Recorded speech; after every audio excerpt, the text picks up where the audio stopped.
Bismillahirrahmanirrahim. Assalamualaikum warahmatullahi wabarakatuh.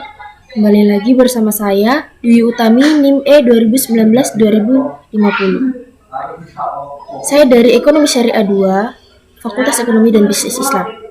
Pada kesempatan kali ini masih sama seperti video-video yang sebelumnya, saya akan mereview materi dan menanggapi materi ekonomi, mata kuliah ekonomi makro Islam, yang mana saya buat video ini untuk menyelesaikan tugas dari dosen pengampu mata kuliah ekonomi makro Islam. Nah, pada kesempatan kali ini di video ini saya akan mereview materi tentang ekonomi tertutup dengan kebijakan pemerintah. Langsung saja, yang mana pengertian ekonomi tiga sektor, yaitu perekonomian yang meliputi kegiatan dalam sektor perusahaan, rumah tangga, dan pemerintahan. Nah, di sini ada campur tangan pemerintah menimbulkan dua perubahan penting. Yang pertama yaitu pemungutan pajak yang dilakukan oleh pemerintah disingkat dengan T, menambahkan pengeluaran agregat AE pada industri dan rumah tangga. Yang kedua yaitu pajak memungkinkan pemerintah melakukan perbelanjaan, dan ini akan menaikkan perbelanjaan agregat. Nah, mengapa? Karena belum ada perdagangan dengan LN, maka perekonomian tiga sektor ini dinamakan perekonomian tertutup. Di sini ada pajak langsung dan tidak langsung. Yang pertama yaitu pajak langsung, yang mana jenis pemungutan pemerintah yang secara langsung dikumpulkan dari pihak yang wajib membayar pajak. Nah, yang kedua yaitu pajak tidak langsung. Pajak tidak langsung di sini adalah pajak yang bebannya dapat dipindahkan kepada orang lain. Kemudian di sini ada bentuk-bentuk pajak. Yang pertama yaitu pajak regresif, yang mana persen pajak turun ketika pendapatan naik. Yang kedua yaitu pajak proporsional, yang mana persen pajak tetap untuk berapapun tingkat pendapatan. Dan yang ketiga yaitu pajak progresif, yang mana persen pajak naik ketika pendapatan naik. Kemudian pendapatan yang diterima oleh rumah tangga akan digunakan untuk tiga tujuan. Yang pertama yaitu ditabung, disingkat dengan S, dan membayar pajak T. Dalam keseimbangan ini berlaku persamaan Y sama dengan C ditambah I dan ditambah G.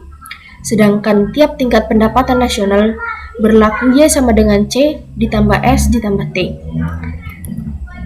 Di sini ada syarat keseimbangan. Nah, syarat keseimbangan ini, penawaran agregat atau AS sama dengan agregat diamond atau AD.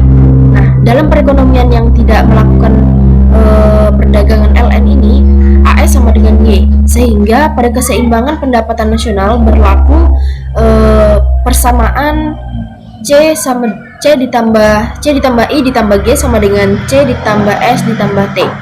Nah, apabila C pada tiap ruas dikurang maka berlaku I ditambah G sama dengan S ditambah T, yang mana I ditambah G sama dengan suntikan dan S ditambah T sama dengan bocoran.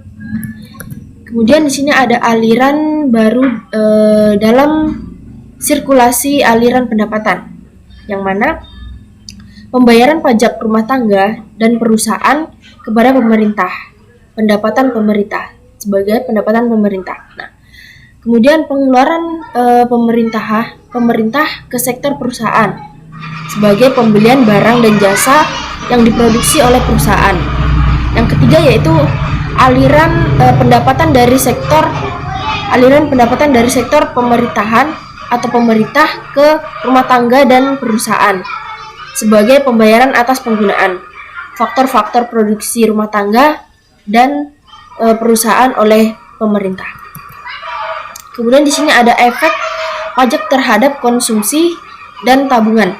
Nah, pajak akan menurun jika pendapatan disposable sejumlah T sehingga YD sama dengan Y dikurang T. Nah, karena YD turun, konsumsi atau C dan tabungan atau S juga turun. Mungkin itu saja reviewan materi dari saya tentang ekonomi tertutup dengan kebijakan pemerintah. Kemudian saya akan menanggapi atau saya akan bertanya mengenai campur tangan pemerintah menimbulkan dua perubahan penting, yang mana yang pertama di sini tadi yaitu pemungutan pajak yang dilakukan oleh pemerintah menambah pengeluaran agregat pada industri dan rumah tangga. Yang kedua yaitu pajak memungkinkan pemerintah melakukan perbelanjaan dan ini akan menaikkan perbelanjaan agregat. Nah, di sini saya akan bertanya, apakah masih bisa dikatakan sebagai perekonomian tiga sektor yang biasa disebut dengan perekonomian tertutup apabila ada perdagangan dengan LN. Nah, mungkin itu saja yang ingin saya pertanyakan. Kurang dan lebihnya mohon dimaafkan. Assalamualaikum warahmatullahi wabarakatuh.